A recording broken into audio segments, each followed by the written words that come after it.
Welcome to the Heartbeat for Hire podcast. I'm your host, Lyndsay Dowd.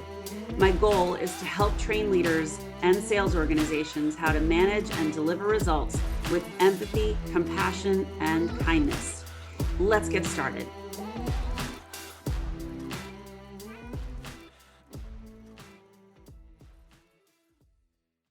Greetings, everyone. Welcome to this episode of Heartbeat for Hire. Today's guest is Anne Gannon, who is a really lovely, important person, and I have been on her podcast, so I'm so excited to host her here.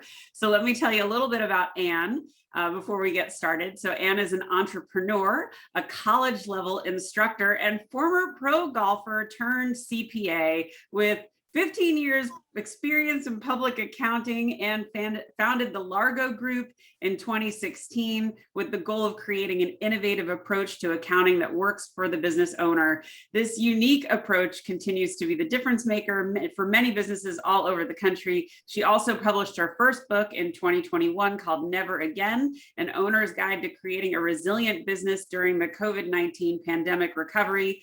The Largo Group continues to offer free courses to enhance accounting knowledge and skills of entrepreneurs. I mean, what a bio. That's so cool. Welcome, Anne. Thank you so much. I'm excited to be here. I'm really happy to have you. So let's just talk about the CPA pro golfer combo. Which came first? Definitely golf. I grew up in Florida and played competitive golf all through high school and then in college. And then my senior year of college, I had a really good summer. I was ranked 11th nationally. So I sort of thought, well, I should give this a try. But when I got out and played professionally as a job, I realized that, I love golf, but I'm not someone who thinks about the golf swing all day, that I really had always been very interested in business and loved meeting all the entrepreneurs that you meet who love golf. And so I realized that, I really kind of wanted to just go explore other things, that golf would always be a part of my life, but it wasn't going to be my job. Wow. So cool. And your father was an entrepreneur, so you had somebody to model after. Yes. So my dad started his own business. It actually, it was a really good life lesson because it didn't work, which I think is one of the things when I got back into accounting, I realized that my dad's business didn't work, not because he didn't have a great idea, but because he didn't know all of the other things you need to know to run your own business. And so when I got out into accounting, I always thought, well, I love numbers and I love accounting and analytics, and golf is very stat driven, and so is accounting. So that to me seemed like a great fit. But then when I got into the world of public accounting, most accountants have never seen entrepreneurs, right? They just see it as a tax return, and they really don't understand that you have business owners who truly don't know all of these things they need to know to be successful. And so there's a huge gap between what the accountants know and what the business owners know, but nobody's talking to each other, because the accounting model historically is always set up for billable hours, that for me to be successful in the firm, I have to spend the least amount of hours with you possible and charge you the most for it. Oh, whereas the business owner needs time. So it just didn't work. And so I realized after, 2 years that I'm like, this is not something I enjoy in this model, but I think there's a way to where it really could add value and be something that works for both. So I think what's so interesting is, what the audience probably doesn't know is, you spent 5 years in a big accounting firm in Boston and then made this shift to being an entrepreneur. And it's so interesting to me because most people that are in that lane don't really leave that lane. No. They stay there, they become partner, etc. So to go out on your own and be an entrepreneur, that had to be nerve-wracking, scary. Tell me about that.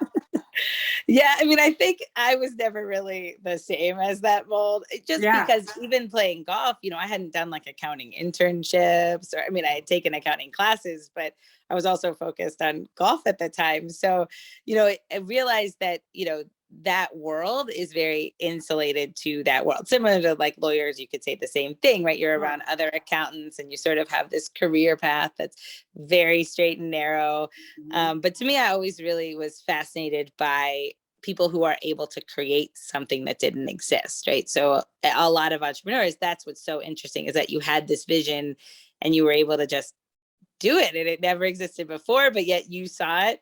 And so when I started to think about it, I'm like, I do really see this vision of accounting being completely different.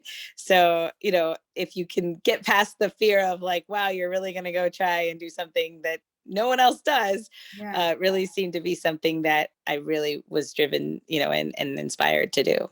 I want to dig in a little deeper on that. What makes the Largo Group different from the big accounting firms? You kind of touched on it by saying, the billable hours piece, but what else? I think what it is so Largo is a little bit of a play on Florida, because I used to live in Florida, but it's also, Largo in the musical terms means methodical. So the idea is that you're not just not doing billable hours, but you really have a whole structure that's set up to not worry about the time, because if we get more information about your business, we'll do a better job on your tax return, and inherently it will be more efficient because we already know your business before we start the tax return. So the model really is that we engage with you throughout the year, that we know you, we know not just what we see on your P&L, but also where you want to go. Because I think that's the other piece is, I might look at your P&L and I see, oh my God, like you lost $50,000. What happened? That's terrible. But if you're in growth mode and you hired a new GM because you have a new location opening next year, this may be a really good decision. And losing the 50 grand was what you had to do to get to next year. So if I don't know those other pieces, then I can't help and give good advice. But I think that's where, if I do know, then we can really work through and say, yes, this was the plan for this year. This is what it's going to look like next year. Here's where we need to go to get your dream into a reality. I love that. I love the look at the entire situation, the entire person. And I know for me, when I was choosing my financial investor, like they wanted to know about my business. They wanted to know about like, what expenses am I going to have? Sleepaway camp? Do we have sports? Like, what are my expenses that I have to have in addition to just life? And it just helps them to do a better job for me. So I love that approach. That makes so much sense. So I want to talk a little bit about why you formed the Largo Group. Well, I mean, I think the idea was to just really find a way to do something that wasn't just me, but really this shared vision of delivering for our clients. So I felt like, a lot of CPAs, it's, Anne Gannon CPA, and that's okay. But, it really isn't about me. Anyone who follows our vision, should be able to deliver for our clients as well. That really is a more systematic approach to, we're going to talk to you a couple times a month. We're going to give you a weekly report. We're going to talk about your taxes, and then we're going to do your tax return, but really working collaboratively as a team versus any titles. Like in our organization, I really like to have complete open door. So if you see something and you think it could be done better, like let's talk about it. Because I don't really care. I think that's the other part that makes us so different from a firm, right? It doesn't matter if you're the owner or you're the manager or you're brand new, it's your first week. Like we all are working together for the good of our client. And there was a big shift though during the pandemic. So your business shifted a little and changed. Can you tell us a little about that? Yeah. So first of all, the entrepreneurial journey, 2019 for us had actually been a really challenging time. I had played with the idea of bringing on a partner, and it really didn't work. I mean, we were still friends, but he didn't really love accounting. And so by the end of 2019, it was just one of those, like, we just need to get through tax season and we'll be fine. Like, this was a good lesson, but all we have to do is get to April 2020 and we'll be back on solid footing. And then March 2020 hit, and I'm like, oh my God, like this is, now what? This is crazy. We are 90% restaurants, and we're monthly billing. And I didn't know if we would make it through April 2020. But one of the first things that I did was, after having like this gut check of, oh my God, like, how are we going to deal with this? It was like, well, I know our model works. I know that we can provide incredible value, and we are going to talk to anyone who wants to be talked to.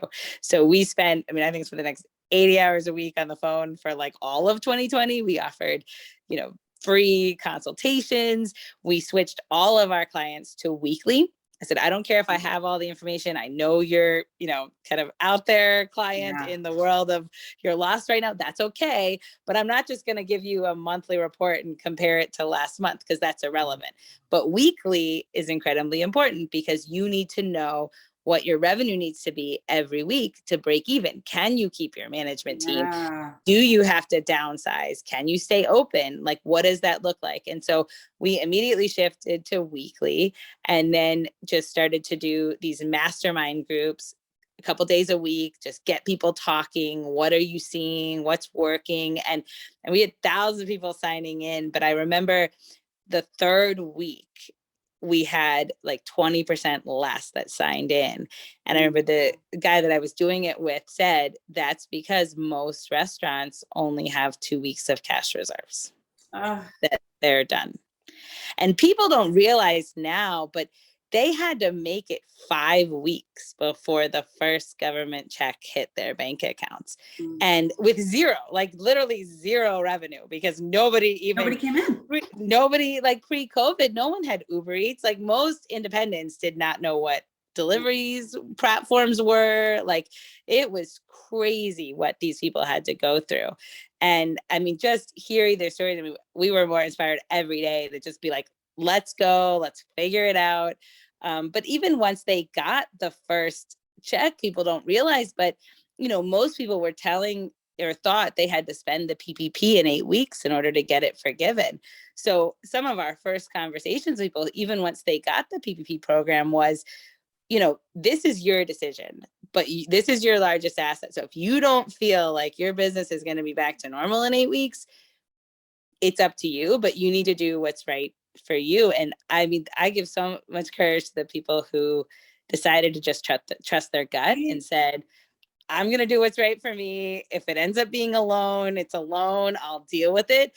Right. But I have to make sure that we have cash to continue, because just to start up a restaurant after you've closed for 2 months, you have to get more food because all your food went bad. All gone. And you have to retrain your staff because now they have to wear masks and plastic. And I mean, it was awful. But I mean, it was incredibly inspiring to see the business owners that were able to see the forest through the trees, that were able to keep a positive mindset. And it was really, for me, the first time that I was able to draw on like sports analogies, because before that I'd really thought, well, accounting is so different. But then you started to see like, they have to focus on now. Like they can't think about last month. They can't be mad. It would be so easy to be mad, but you can't be mad. You have to show up every day and be a leader and motivate your team and just believe that it's going to be okay. And I mean, the ones that were able to make it through, it was incredible. So, I love to talk about leadership and compassionate leadership and culture. So can you give us any examples of some of the good leadership you saw? Because I think everyone is very tired of the old school aggression, belittling, making you feel small, making you not feel seen. What did you see that was really impressive? Yeah, I mean, I think what made the best leader during that time, especially, but I think in any time, really were the people that were transparent, right? That were able to go to their team and talk about it and say, here's what we're dealing with. Yeah. We can't have people at our restaurant. We can't have people at our bar. We're a brewery, but here's what we're going to do. We're going to make hand sanitizer and we're going to start selling our cans to go. And then this is what we're going to focus on. And, and gave reassurance and allowed for creativity of their staff, right? It wasn't like, I have it all figured out. It was, hey, management team, what do you think? And, kind of inspired them to be creative and think of good ideas. And then I think it was the ones that were able to, motivate the team to say, we're all part of this and we all are needed, right? Like if you're a busboy or the GM, like we need you. Yeah. And, I think that feeling valued, that, was such a crazy time, but there were employees who really needed that, who needed to feel like they had a home and were part of something bigger than themselves. I mean, to me, I think you're spot on with when you're transparent, you say we're all in this together and I welcome your ideas. First of all, you're giving people an opportunity to step up and you're giving them an opportunity to have a creative voice within the whole mission of the company. And God, that was really needed during the pandemic, but it's needed all the time.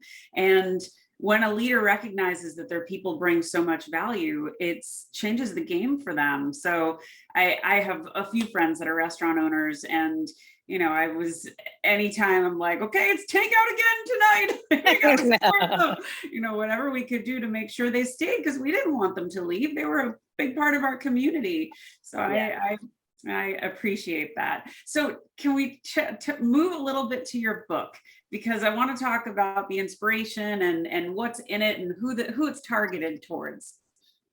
Yeah, so the idea was that, I think we had a fascinating look at what really worked during the pandemic, and that, what was it that helped these business owners to get a handle on what was going on and sort of compartmentalize and be able to really make the best decisions for their business. And what we came up with were these tools that we were sort of on the fly, like, well, let's try it this way. Is that something that's information to you without too time consuming? Because, before that, the business owner probably had time to, sit down for 5 hours and do work.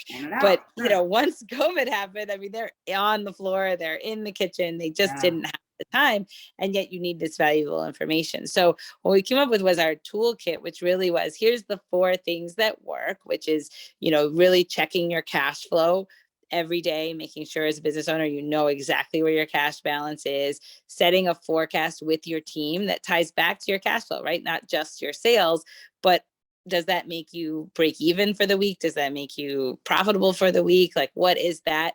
And then setting a scorecard to make sure that you're holding that team accountable to, is it working? What isn't working? But in a way where you're not, belittling the team if it isn't working, but collaborative, be like, oh man, like, I just have to spend more on food than I thought, or whatever it is. And then the final piece is, setting that budget to really improve, moving forward, to have an idea of improvement, that it's not just where we are today, but we are looking to get better, every week and every month.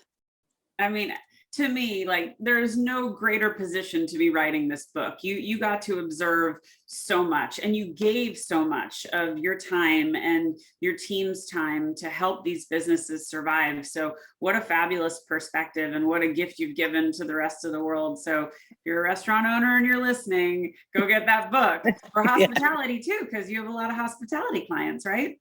Yes, I mean, the tools work for everyone, but I definitely think in hospitality, it's hard to condense everything. And I think one thing that I really saw is there were some business owners who were waiting for their bookkeeper, or waiting for their accountant, like, I can't do anything because my bookkeeper didn't do, what she was supposed to do, or he was supposed to do. And it's like, that's important for what they need to do, but that's not an excuse as a business owner, because you still have to know exactly where your business is, regardless of what they're doing. And I think some of this is just defining, that role as the leader, to say, that's, there's no one to blame but you if you don't know your cash balance every day, right? And if you don't know if you made money last week, that's not something your bookkeeper is going to tell you, right? He or she's going to just do the bookkeeping, but they don't want to deliver bad news either. They want to keep their job, right?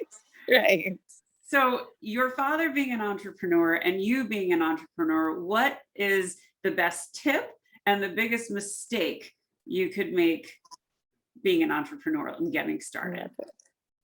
I think the first part is trusting your gut. I would say, I think the biggest piece of advice is, in a very weird way, as an entrepreneur, you're the only one who sees what you see in your head, right? Yeah.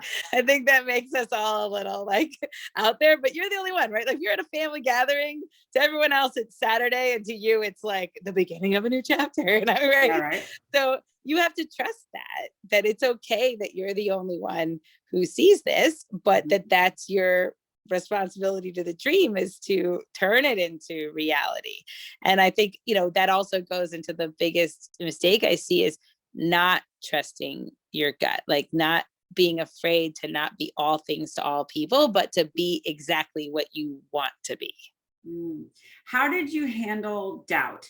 Because I imagine when you started, and I certainly have struggled with this too, you believe in your idea, you think it's a good idea, but then every once in a while that imposter syndrome creeps in, or some person you respect greatly is like, are you really doing this? And you're like, oh, shattered. So how do you cope with that? I think it's really hard. I mean, I think for me, like I said, 2019 was sort of my gut check moment, because I had always been kind of the one in the background, like, well, I'm just the accountant, that's what I do. And other people, they could talk restaurant, but I'm really just the accountant. And yet I would see so much and gained all this experience from talking to so many people that I think for me, it was not listening to like the voice in your head about the doubt, but just finding a way to see your own experience. Because I think what happens when we have doubt is it's almost like you don't update your own internal resume, right? Like you've gained all this knowledge from seeing, like in my case, seeing restaurants all over the country. So if you think about it, like who else is seeing restaurants all over the country? And yet you walk in a room and you're like, well, I'm not the expert, but it's like, but yet you've had all this experience. So I think sometimes our doubt is just, like you said, imposter syndrome. Like we really have to believe that we've done all these things, and now we have this information that is incredibly valuable. Well, and you got to stand firm in that, because I just was talking with Cicely Simpson yesterday, and we were talking a little bit about how you have to create space for your voice, and you have to not apologize, and you have to stand firm in your knowledge of no, I've seen this, I know this, I am an expert in this space, and I'm not going to back down. Like I know this, and I know what I'm doing is right. So yeah, it's hard as an entrepreneur, and I've certainly had people ask, like, "Did you get your first client?" Early days, and it's nerve-wracking when you hear that, because you're like, "Are you? If I don't, am I a failure? Like, when do I say I'm winning or I'm failing?" And yeah, it's a lot to balance. So mad props for you for sticking it out and for building what you have. It's wonderful. Can you tell the audience a little bit about the services you offer? Yes, so we offer bookkeeping services, tax services for businesses, but really, what we try to do is be an extension of your business. So it goes above and beyond, bookkeeping and accounting, to really advisory as well, to really making sure that you have those 4 tools I talked about, that you are aware and know where the information comes from. So a lot of times what we do is, really give you that ownership of your business back. And your ideal client is? So, I think we're a great fit for a business owner who is looking to have that ownership back of their business, and also looking to grow and really understand what it takes to turn your vision into reality. Awesome. And I think you're in the middle of a challenge right now. Can you talk a little bit about that? Yes, so we are on day 3 of our weekly accountability challenge. And really what that is introducing business owners to the idea of weekly accounting, because so many times they're stuck in this mold of monthly accounting, but especially for hospitality, monthly really doesn't work, because if I'm comparing July to June, 4th of July was in July, it wasn't in June, and weekends were different. And there's so many different reasons why then you just get frustrated and you say, well, but weekly is such a good habit, because then every week how you did, your cash flow, and you're able to hold your team accountable. So I really believe in having, the more times you look, the more opportunities you have for improvement. So if you're doing weekly accounting, you have 4 times a month to improve, rather than just waiting for month end. And for those entrepreneurs that have never had an accountant, or maybe just starting out, what do you say to them? How do you start? So I really think it's the best piece of advice that I got from one of my first accounting professors, was that accounting is not something you're born with. So if you look at accountants and you're like, oh my God, never do that. I'm missing that gene, Anne. No, it's really not. It truly is a skill. And I think as a business owner, like, unfortunately, accounting is taught really poorly in school. So if you hate accounting, it's not your fault. It was really taught terribly. But if you get through all of that and get rid of the negativity around it, it really is a skill that you have to know. So investing even 15 minutes a day with the idea of, I'm going to get better every day. I'm not going to know everything at the beginning, but I'm going to get better every day. It will make you a better business owner. And you're a college professor, so you've seen the poor professors and the poor curriculum. So I imagine your classes have to be kind of fun because you're coming from some real perspective, right?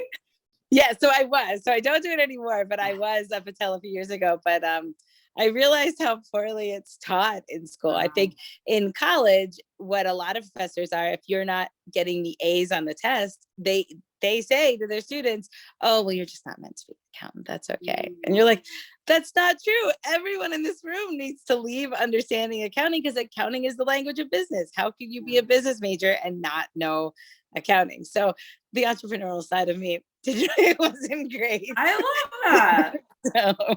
I love that. I think that's so important. I mean, I kind of say everyone's a seller because you're either trying to sell your business or you're trying to get your kid to eat their peas, or, you're always in sales to some degree. Sure. And I think that's a really good analogy. You need to have some level of accounting just because it's the language of business. And really, even if you're not in business, because you've got to understand how to manage your expenses and your life and your home and your family. And if you're caring for elderly or whatever, there's a lot of money involved. So that's a really good tip. So, Anne, where do people, well, before I ask that, any parting advice, anything you want to share from your perspective and all the things you've seen? No, I would just say to, all of the entrepreneurs and leaders out there, I think the biggest thing is, trust your gut and do it your own way, because I guarantee it will be amazing. Oh, that's good advice. Where can people find you? So check us out on our website, thelargogroup.com. We offer a lot of free resources. So if you are just starting out on your own, whatever it is, we have great courses that really can provide some good starting points for your journey. I am signing up. I'm not an accountant by any way, shape, or form, so I could use some tips. I'm excited. I'm excited to learn from you, and I hope everyone enjoyed this chat with Anne. Thank you so much. You were a delightful guest. And folks, tune in next week for our next episode. Have a great day.